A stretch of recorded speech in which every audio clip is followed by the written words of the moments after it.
Hi, welcome to the Collection Connection. I'm Nate the Great. I'm Dave Tigerman Smith. And we're going to be talking about comic book grading and encapsulation today. The primary grading company is actually the comic grading company, CGC. They're known to be the best.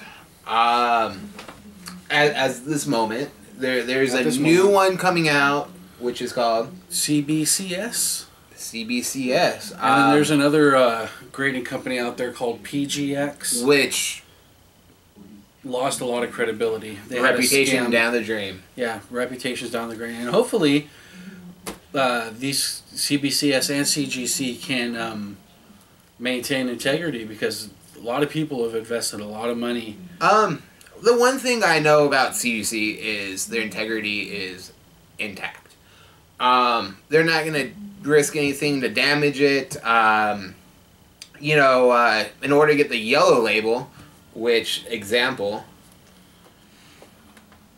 Yellow label is meaning signature series. Signature series. This could be used for sketches or signatures.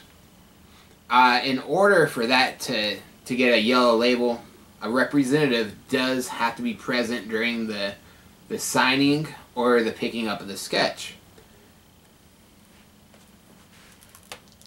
If you get it signed or sketched without getting a witness, you get the green label, which means unidentified signature or sketch.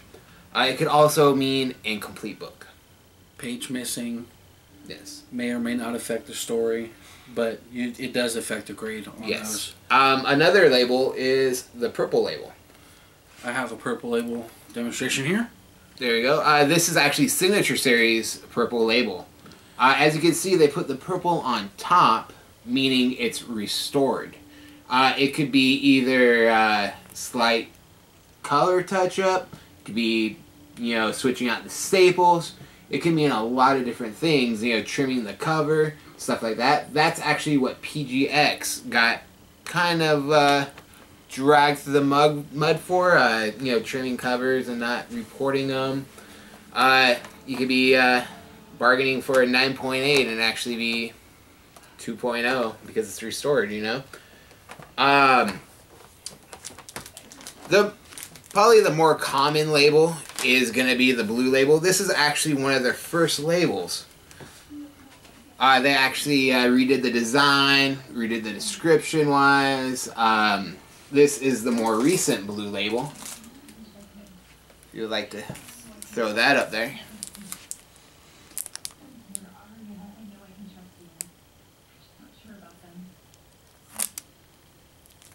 As you can see, one of the cool things about getting it graded is that it shows you, pretty much who wrote it, who drew it, release date, everything, a little tagline of what happened, main event, stuff like that. If you I'll tell you about first appearances or second appearances, key issues. Yeah. If you get the yellow label, it actually tells you who signed it, when they signed it. Sometimes it say where they signed it. It all depends. And now, I think that's about it for the grading. Besides, well, the way the grading goes is that most books start off at a 10, and then from 10 to 9, they'll knock off a 0.2 for a flaw that you have, like a minor flaw. So if you've got like a crazy fingerprint on it, you go from a 10 to a 9.8. Or if there was any flaws in the book at all, simple flaws. If you've got a 10... Yeah, I think it's very important to state that 10 is actually very, very rare. Very, very rare. There are some out there. Most of the books that are 10s... You'll find a lot more four-leaf clovers than you'll find 10s. Yes, and if you do find a 10, it's probably on a book you don't want. That's what I noticed. eBay, 10 Gem Mint, CGC. you're gonna find like no books that you actually really want. Definitely. So if you're going modern age, I'm thinking 1990 and above.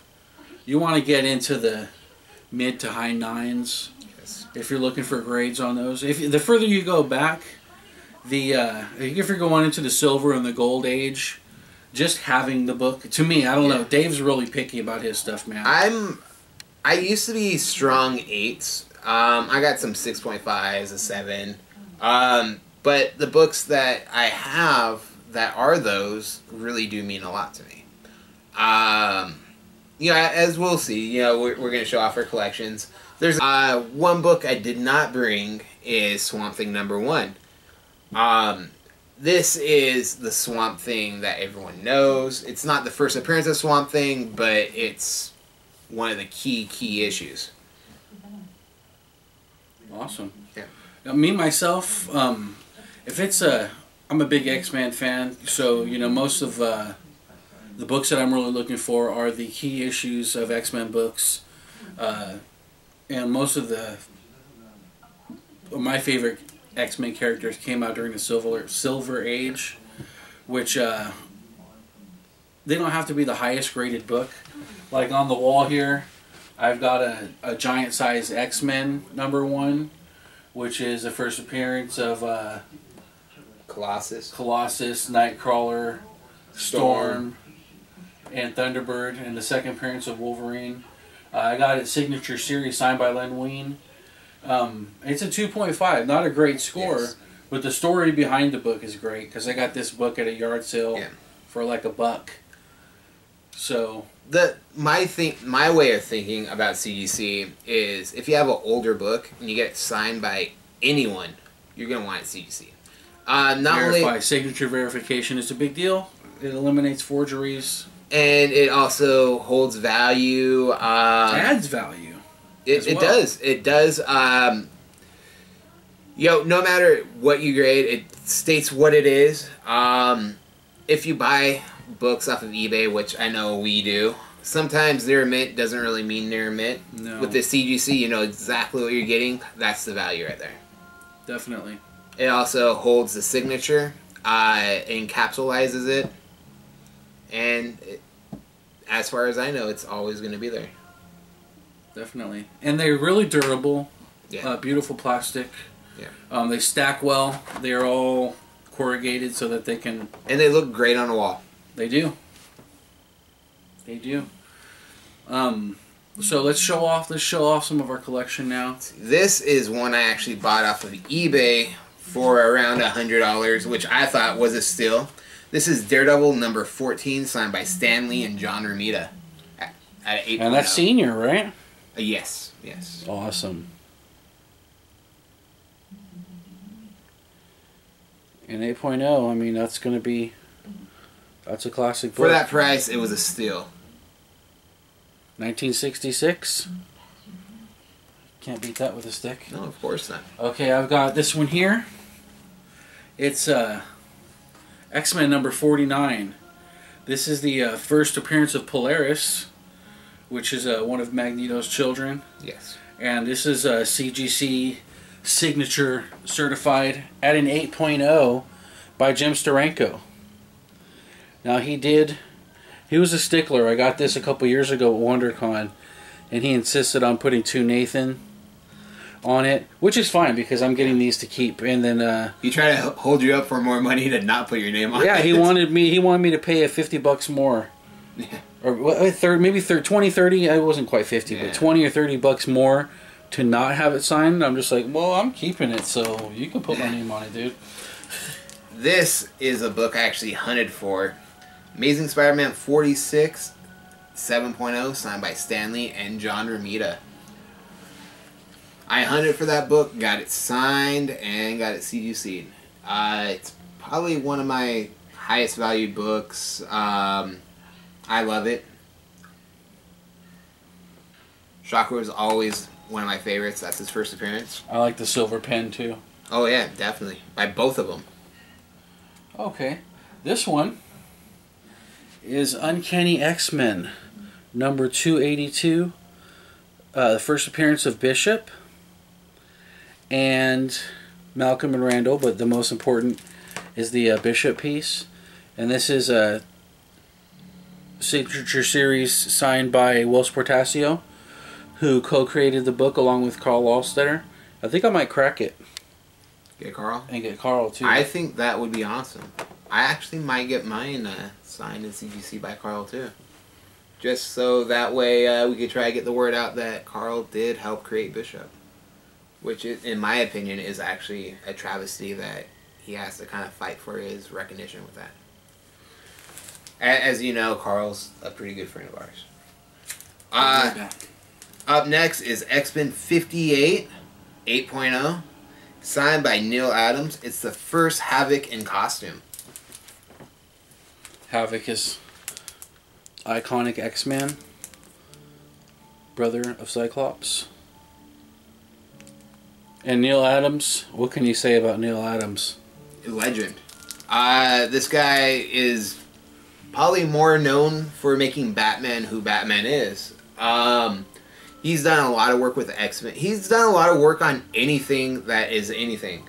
The guy's just a legend. Yeah, I mean, as far as the people who've been around for a long time, he's up there, man. Definitely. He's on the Mount Rushmore. Yeah.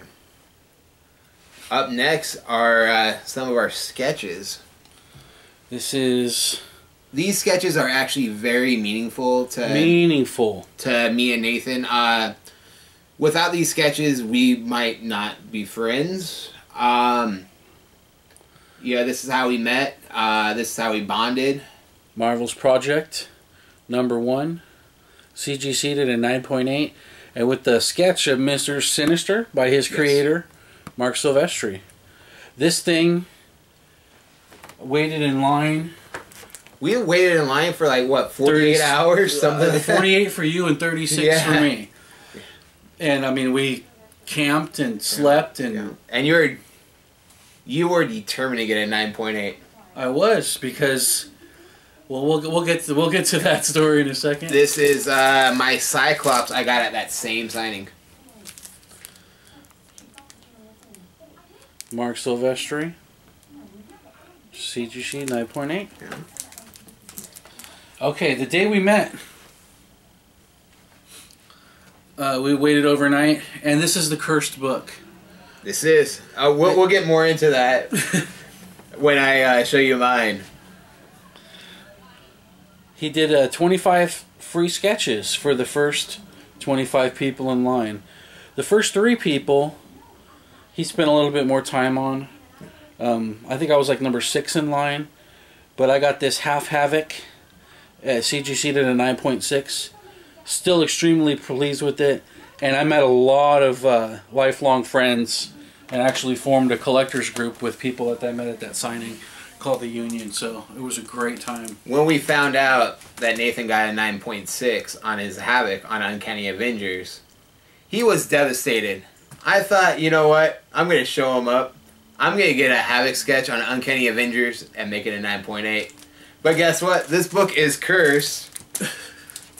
You're never going to pull a 9.8 off an Uncanny Avengers. I don't think so. Blank. I don't think so. Well, I know that they have relaxed their standards a bit on some of these blanks just because of the quality of the covers. But at the time, I don't think there. But I was glad to see you got a 9.6. I'm like, this guy copied me, man. It was karma. It was karma. 9.6. You're just mad mine came out better. It actually, it's a whole sketch. Yeah. It's a whole face. Yeah. And I got a half face. Okay, this is one of my favorite books. Tim Seeley, Signature Series, Revival. If you remember our artist spotlight. Yeah, we had our artist spotlight. Got it at a 9.8. I got my Cobra, my Baroness sketch by Tim Seeley in the Revival pose with the Cobra flag. I think you need to get a frame to have both those displayed right there. I don't know if I want this one. I'll probably pull a different one. Just because I should have certified that one. Yeah. And 9.8 Non-Humans Signature Series with Glenn Brunswick and Will Portasio. I really wanted more to come of this book, but I got my 9.8 out of it. And this is my favorite book I have right now.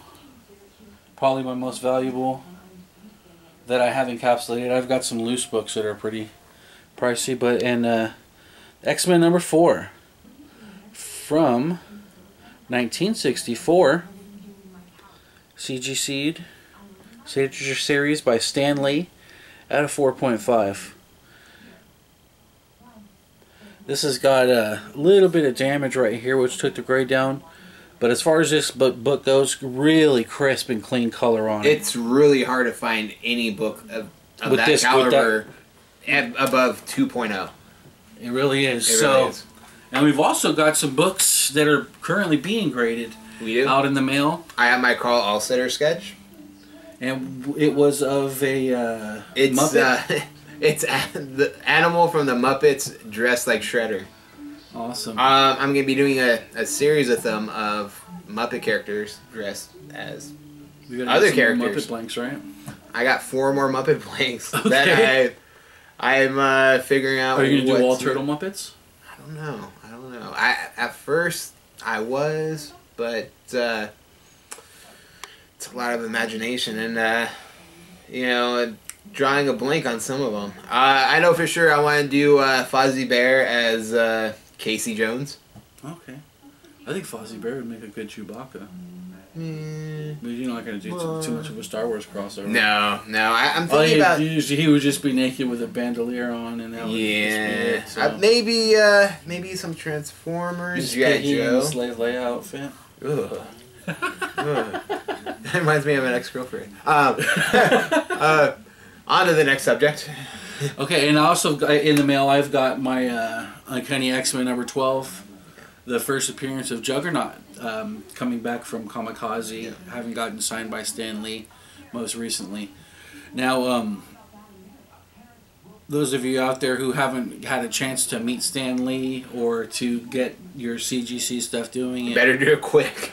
Well, you never know, man. I mean, he's what is he, 91, 92 now? 92. He's 92 now, and we were just watching some fairly recent videos of him earlier. He's still sharp as a tack, man. Yeah, but those rants, man, it's gonna give him a heart attack, man. He's gonna get so head over heels about the water company or the refrigerator repairman that his old ticker is gonna stop ticking. You know the times when you met Stan? I can't, when I met Stan, my voice got like 5 octaves higher. He shook my hand. I'm like, "Hi, Stanley." Hi, Stanley. He's definitely a legend. No matter what people say, he still has done a lot in the comic industry. He still draws names. Comics wouldn't be as big as they are without that hype man. And those signatures, they're going up. Yeah, they are. I mean, just to get the Juggernaut done, it cost me $60 just for the signature. And then $100 for the CGC encapsulation. So yeah, I put $160 into that book. I think the CGC is going up way too high right now. Which is a good segue into what's going on with the CBCS. But it's a startup company, and the guy who started it up, who was the actual president of CGC, and he left for some sort of a dispute. Yeah. But I think he brings some credibility with him. The whole problem with it is that he's going up against, the industry standard and industry It's David giant. versus Goliath. It's definitely David versus Goliath. But in the end, the person that's going to pay is the collectors. The thing I'm excited about, that I hope happens with it, is that, if absolute power corrupts absolutely, and if this is our only option to do this, then we're going to have to pay whatever as long as we want this service, we're going to have to pay whatever they want us to pay for it. So if there's somebody else out there and they're kind of,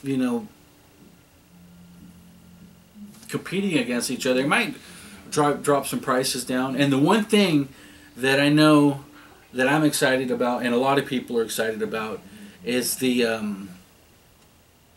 DNA signature certification. I haven't seen it happen yet, and this is purely speculation. He's heard some things, I've heard some things, But what they do is they try to take a signature, and they won't give you the same value as an actual witnessed signature, but they will say that this looks just, they'll authenticate it to some level so that you can try to get some posthumous signatures certified, at least in some sense. So if you got some Jack Kirby signatures, or Bob Kane, Siegel, Schuster, stuff laying out there from deceased people, and you don't want to just, and you want to put it out there with some sort of certification, this could give you a little bit of a level of a little bit of a peace of mind with that. Not the same as a yellow label, and they're having the same label covers too. Are they? Yeah, they are. They're all the same labels, but they're adding the other one, which I think comes out. It might even be on a green label, but it is a little piece. It's a bit of a peace of mind. It's not the same as yellow. We'll reserve judgment until we see what happens. I'm reserving judgment. I'm highly doubtful about that whole thing. I hope it's true. I hope it's cheaper, but we'll see. Definitely. That'll conclude our CGC episode. Thanks for watching The Collection Connection. I'm Nate the Great. Dave Tigerman Smith. And we're looking forward to seeing you soon. Don't forget to like, comment, subscribe below. And CGC us. CGC you soon. Take care.